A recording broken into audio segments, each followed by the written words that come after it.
colors, which would be more like fall, and we have other samples, which would be more like winter, and we use cool colors, the blues and the purples. And then we have one more sample of the same thing, a little more simplified version, and we're going to do this lesson today. Is there anything we want to start off with, Karen?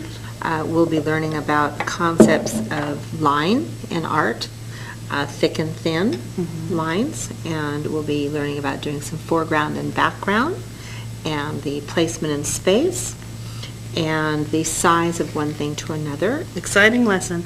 Okay, what we need to accomplish this art project is we'll need a bowl of water. We'll need some paint brushes of various sizes. The big one should be the best for this because we're mostly doing a wash. There's very little fine detail that we're painting in. But I have my 3 sizes of brushes here. A helpful thing for making little fine branches would be a toothpick. We also need a card of some sort for doing shading on the birch trees, and we'll need some crayon for doing the base horizon line. We might also need a pencil, a flicking brush for making splatters, and a pair of scissors as I reach right across there. You might also want some little pieces of sponge, and of course your watercolor paints.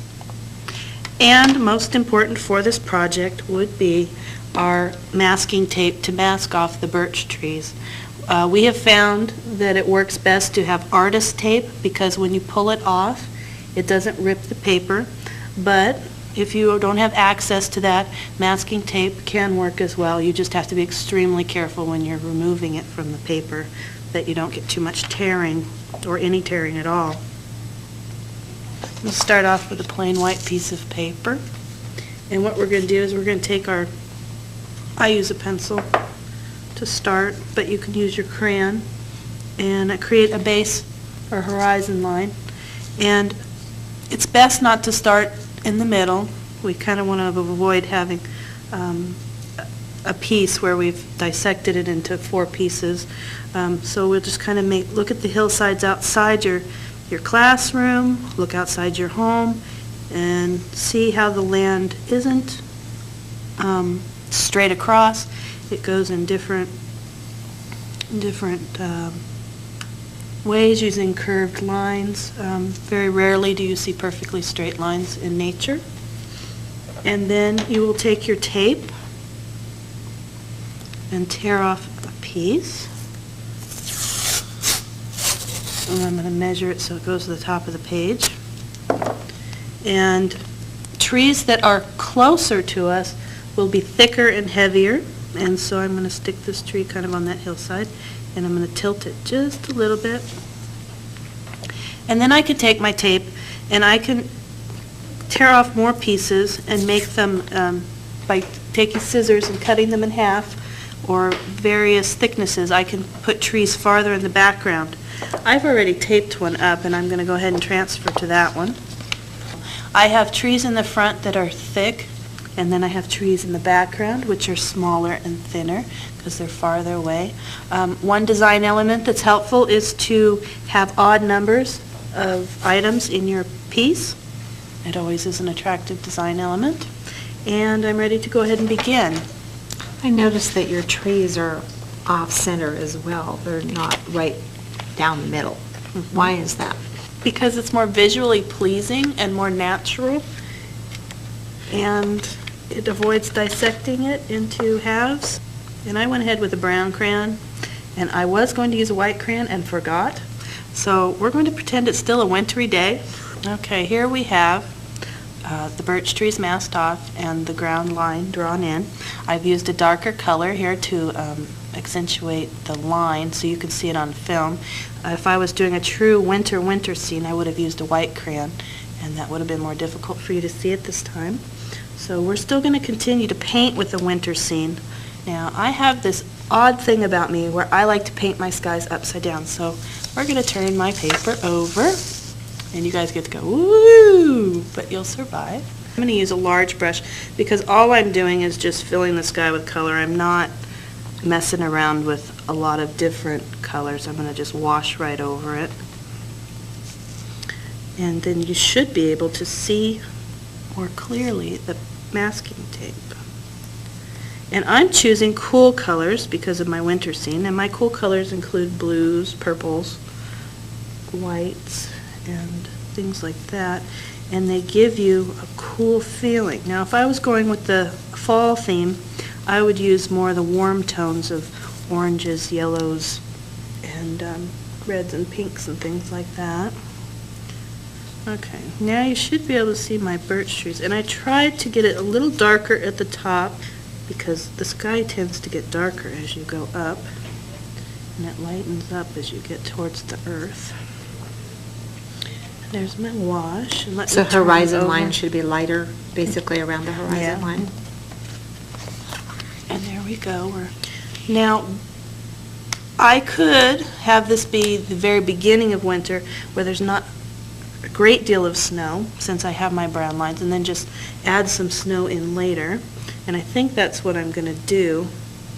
I'm going to do a wash again because I don't want any heavy color. We're trying to get the cool winter feeling. It looks like shadows when you're doing it like that. It's beautiful. The shadows in the snow. If I had wanted more snow, could I have done crayon resist with the white crayon? Would that have been a technique I might have been able to use too, do it sometimes? I think so. Okay, and there's a little bit of a shadowing because that hillside is behind the other hillside, so I've made it a little darker. Now That's one of the principles of art, is dark recedes and light comes forward. Okay, the toothpick that I showed you in the beginning is one of your tools. While the paint is still wet, you take and you just press it on the paper, kind of move it out, and you can make little tiny twigs to give your trees a more realistic look. And now we're going to stop and let you paint yours, and then we will come back and mine should be dry and ready to continue. Okay, we've returned with a dry project, and now we peel the tape off and we hold our breath that we don't get any paper tears. And let's see if it works. Now when we do this, the paint has not gone under the masking tape, so we should have a nice white space left to put our trees. And I have a little tiny bit of tearing there, so I'm going to change to the top in the hopes of saving my project. This is definitely one where you're either happy or you're finding you have an accident that you need to turn into a happy accident. But in art, there's always a way to recover yourself. But know that it does happen, and we can work around it. One more tree to go, and then we'll start painting our birch trees. You can really see the nice lines you've got there, nice variety of thick and thin. I like the little twigs, the way they came out. Piece of paper. That looks so nice. Now, this is the card that we showed in our tools that we needed, and it is now going to become our best friend for making birch trees. And I'm taking dark paint, and I'm probably going to add a little brown to it because it was really black from when I mixed it before. And we're going to create shading on these trees to give it a natural look. So I take and I dip it, the edge in the paint. And then I go, I'm going to start at the top so that way I don't get my arm in anything, to the line where the masked portion is meeting the sky. The edge of the tree. The edge of the tree, and I'm going to put it down and then just pull across, Oh, it makes it look so round. and it gives it lines which add red. The lines are not straight, they're a little bit curved to get that dimension of curve on the tree. You can see the difference of the one tree trunk that has been done and the ones that are just flat. It really stands out now. Absolutely stands out. It's beautiful. Well, nature is very irregular as it is. You don't find too many just straight lines in nature. It'd be pretty boring, I guess, if that's all that there were, straight lines. How does That is look? beautiful. It's working out well, isn't it? It looks so real. You can see the difference it makes. That flat line The difference between the one is just a flat line as opposed to when you add the other curved lines. It really makes it a nice Excuse me. three-dimensional look just by adding lines, curved lines. The key is not to get too much shading on your tree, that you just fill it in as a solid. If you leave your paint lids with mixed paint with a little bit of adding a little bit of water to them at another time, even after they've dried, you have a nice supply of paint already mixed to do little things like the shading without having to mix up a new palette again. When I was going to use my card to show how to make grasses, but we wouldn't have many. We'd have dead things at this time of year because we're doing. I noticed you're mixing some paints. You're using some A green, little green and a little brown. green and light brown in there. together, mixed together. And I just tap it on there. It makes some. Now another thing that we wanted to show you was splattering. And we found that it adds depth and dimension to our paintings. So I'm going to take a little bit of black and add it in there. Just fell on the floor. I just splatter black over the ground area and over the trees a little bit. This technique you may want to have your children practice on a blank piece of paper because children sometimes tend to want to drop water balloons on their papers rather than just little spatters. The idea is to have a stiff bristle. It's very important. We have a paintbrush here with a pretty stiff bristle that's been cut in half. I'm going to put some more flicks on just the tree. Kind of see how Janine is running her finger, probably her fingernail actually, along the bristles to make it spattered. Toothbrushes work well too.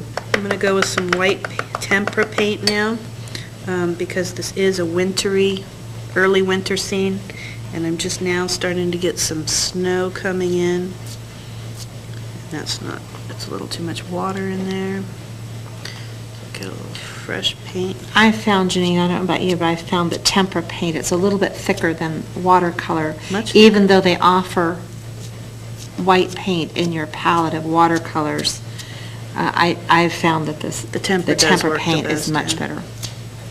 And take a sponge, and I'm going to make some snow and just tap it around.